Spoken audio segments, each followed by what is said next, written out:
Sorry, Ben. Okay, I'll go on from that. You talk about congestion and the scheduling. You have been on this Thursday cycle. I've thrown you another Thursday game in the League Cup. Do you wish you? Is there anything you can do? Can you make it? Yeah, not really. I mean, it would have been nice. It's not only that. It's I think we've always, for some bizarre reason, seemed to have a day less than every opponent we've played so far. So it kind of affects us both ways. But you know, you look. We all know how it works. You're kind of at the kind of behest of higher authorities in terms of broadcasters and that. When it comes to fixturing, very little say we have in it, apart from accepting the fact that this is going to be our schedule. Is you mentioned Mikey has been one of your first off the cabs as well on the last. Is that still? Yeah, he's still on track. Him and Richie are kind of in the final phases, so we're hoping that lost track of days, but yeah, next week they can start training. We've got a bit of a gap before the Newcastle game, sort of. So the plan is Mikey and Richie to sort of come back into first team training next week. Well, we'll just on further to what you were saying before. It feels like a bad run of results. It feels like everything's stacked against you, but you're confident that you can. Yeah, absolutely. Something from this season. Yeah, I think so. I mean, we're not that far. We're not that far off. I mean, it was, a week ago I was sitting here after, winning a Carabao Cup quarter final and having beaten Southampton 5-0. So it seems like at the moment, we can't get a lot of traction in terms of just getting some consistency in anything, in terms of, just having healthy players and sort of hitting a run of form. But I think we have the capability of doing that. We just need some reinforcements. Some will come when we get some injuries back. But, look, I still think, you look at, some of the teams that are above us, they're 4 or 5 points above us in the league. I don't think that's going to stretch by any great lengths over the next sort of period, because I think all teams you're seeing are suffering at some point. Ours is probably a bit more extreme than others, but I'm confident we'll work through that, and once we get through it, like I said, I think we'll come out stronger for it. And just on the number of setbacks that seem to be happening, I guess Mickey, Christian, Moldabear, Richarlison, maybe in that category as well. I mean, when these things recur, do you have to look at your own methods, the medical department? I mean, Yeah, obviously we look at it. I think that's been our major problem this year, is guys who are coming back from injury rather than us losing players as such, because, knock on wood, but the core group of players who are playing every game and training every game are having no issues. So we're kind of looking at those things and why that's happening. It certainly happened too often this year where, guys have come back and, and they're the ones who are missing. Most of them, I think just about all of them, apart from maybe Vic, reoccurrence of another injury. So, even with Romero, even though it's, it was a different injury, it's still a guy coming back. So it is stuff we're looking at. With the schedule being what it is now, I think you're about to have nearly a week off, but that's the first one since August. Yeah. Tell me about it. Does everything have to change? You have to change the way you do sports science, and it's just a kind of brave new world of. Look, I don't know. It is challenging. It is something that, like I said last week, I think all clubs are going to have to sort of get their heads around, and maybe authorities have to get their heads around, because I think one of two things need to happen. Well, either you kind of somehow, change the fixture schedule, which doesn't seem feasible, or you allow clubs bigger squads, and then you've got other issues with that as well. But I think the attrition rate you're seeing with and like I said, it's not just us at the moment. We're going through a particularly bad period at the moment. I think Newcastle went through it last year, and affected them pretty badly. They were in obviously Champions League as well, and probably didn't have the squad to cope with it. So it hits certain clubs at different times, but I think it's becoming more prevalent. And for all of us, it's a challenge as to how we navigate this process to try and keep our players healthy, and kind of how we because it's not just, it's a physical thing, it's a mental thing. Like I said, it's, you know, for us, it's been constant since August. So, you know, even mentally, the players, you've got to feel it. We're only halfway through, not even halfway through the year yet, and yet, you know, they're not going to get a break now. So, so all those kind of things are things we're constantly sort of assessing.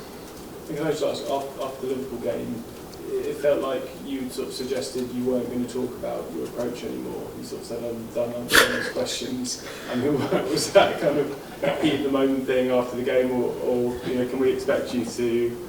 Well, I'm going to get asked about it, so obviously I'm going to. I mean, yeah, look, I said afterwards that, you know, look, you know, when you're disappointed, I just think some people aren't genuine about it. They just use it to poke me, and after a loss, I'm going to react. So I understand that. So that's part of the game. I think if there's genuine questions, you know, I'm happy to answer them. But I think some people just go, you know what, he's not going to be happy. Let's just ask him whether he's got a plan B. And, you know, they think they're clever. And, you know, like I said, I'm a human being. I'm not, you know, I don't like losing. So, you know, they get a reaction out of me. They're happy. You know, they go home, they tell their friends about it. Just see what my mate Ange Postecoglou say. And life goes on, mate. That's fine. I'm happy to cop that. But, you know, I'm always, I think you know that I'm always open to talk about my beliefs and my methodology to anyone who's got genuine questions about it.